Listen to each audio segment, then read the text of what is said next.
આપ સર્વોને હેતપૂર્વક જય શ્રી સ્વામિનારાયણ। આજની સત્સંગ કથા વાર્તા નિજ મંદિર સાવરકુંડલા।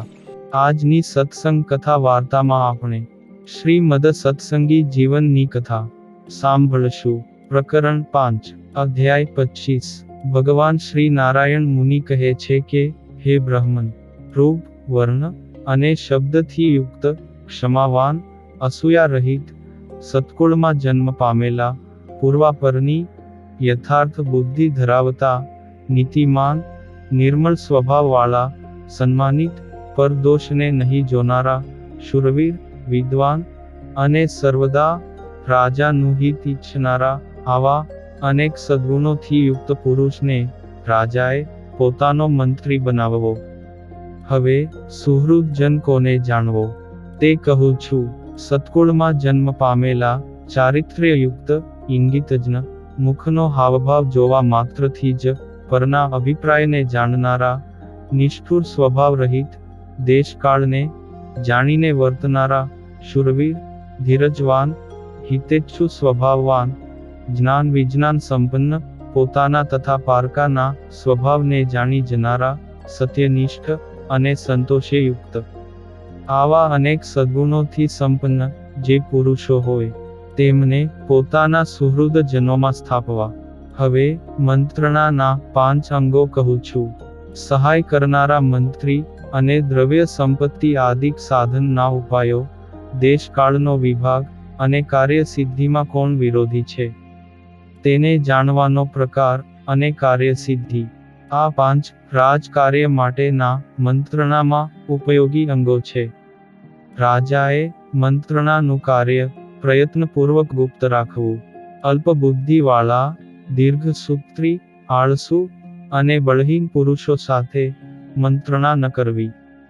નિદ્રા અને આળસને રાજાએ જીતવા, તેમજ વિદ્યાનો, ધન અને કુટુંબનો મદ છોડી જ્યાં સુધી કાર્ય સંપૂર્ણ ન થાય ત્યાં સુધી મંત્રણાને ગુપ્ત રાખવી। રાજાએ મહેલમાં, પર્વતના શિખર ઉપર અથવા તૃણાદિકના આવરણે રહિત એવા વનમાં અને એકાંત સ્થળમાં નીતિશાસ્ત્રના રહસ્યને જાણતા પુરુષની સાથે રૂઢી રીતે મંત્રણા કરવી। જળ વગરનો રણ પ્રદેશ, ભૂમિ, પર્વત, વૃક્ષો, જળની ખાઈ અને મનુષ્યો, આ 6 રાજ્યના કિલ્લા કહેલા છે। તેમાં છેલ્લો, મનુષ્ય કિલ્લો, શત્રુઓને ઉલ્લંઘવો અતિશય કઠિન છે। સર્વે જનોનું કલ્યાણ ઈચ્છતા રાજાએ ચારેય વર્ણના જનો ઉપર હંમેશા દયા રાખવી। દયાથી સારી રીતે રક્ષાયેલી પ્રજા રાજાનો યશ વધારે છે।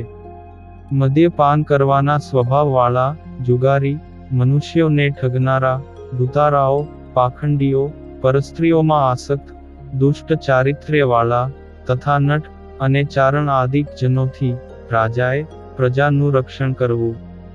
રાજાએ ધનવાન મનુષ્યોને હંમેશા માન આપવું, કારણ કે ધનવાનો લોકધારક હોય છે, તથા રાજાએ ફળવાન વનસ્પતિનો ક્યારેય નાશ કરવો નહીં, તથા આજીવિકા રહિતના બ્રાહ્મણોની આજીવિકા કરી આપવી, અને તેમને આપતકાળમાં મદદ કરવી, તથા તેમને ક્યારેય પણ દુઃખ આપવું નહીં। રાજાએ ગરીબ, અનાથ અને વૃદ્ધ જનોના આંસ લૂંછવા। તેમને આનંદ પમાડનારો રાજા ક્યારેય દુઃખી થતો નથી। આપતકાળના સમયમાં તો દીર્ઘસૂત્રી ન જ થવું, કારણ કે કરવા યોગ્ય કાર્યનો તત્કાળ નિર્ણય લેનારો રાજા ઈચ્છિત સુખને પામે છે, અને દીર્ઘસૂત્રી રાજા નાશ પામે છે। ગાય અને બ્રાહ્મણનું હિત કરવું, અને તેમને અર્થે તો શૂરવીર સાથે પણ યુદ્ધ કરવું, તથા બ્રાહ્મણનું અન્ન હરણ ન કરવું, અને તેમની ખેતીમાં પણ વિઘ્ન ન કરવું।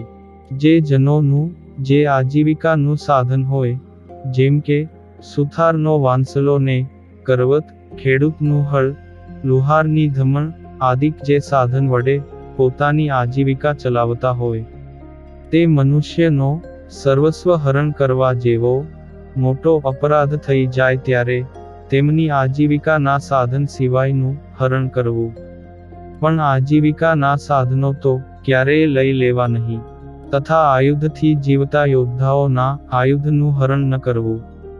ગાડા સાતી આદિક સાધનોથી જીવતા ખેડૂતોના તે સાધનોનું હરણ ન કરવું. વૈશ્યોના આભૂષણોનું હરણ ન કરવું. તેમજ વાજિંત્રોથી જીવતા પુરુષોના વાજિંત્રો પણ સર્વસ્વ હરણ કરી લેવાનો પ્રસંગ હોય છતાંને ન હરવા. હે વિપ્રવર્ય, આ લોકમાં મનુષ્યોના આજીવિકાના સાધનોનું હરણ કરવું તે તલવારાદિકના પ્રહાર કરવા કરતાં પણ અધિક દોષે યુક્ત કહ્યું છે. તેથી ધર્મને જાણનારા રાજાએ આજીવિકાના સાધનો તો ક્યારેય પણ કોઈના હરવા નહીં. ઇતિ શ્રીમદ સત્સંગી જીવને નારાયણ ચરિત્રે ધર્મશાસ્ત્રે પંચમ પ્રકરણે ધર્મનો ઉપદેશ કરતા ભગવાન શ્રી હરિએ કહેલા મંત્રી આદિકના લક્ષણોના નિરૂપણ નામે 25મો અધ્યાય સંપૂર્ણ. અને હવે પછીની કથા વાર્તા આપણે આગળના ભાગમાં સાંભળશું. અત્યારે આપ સર્વોને ભાવથી જય શ્રી સ્વામિનારાયણ.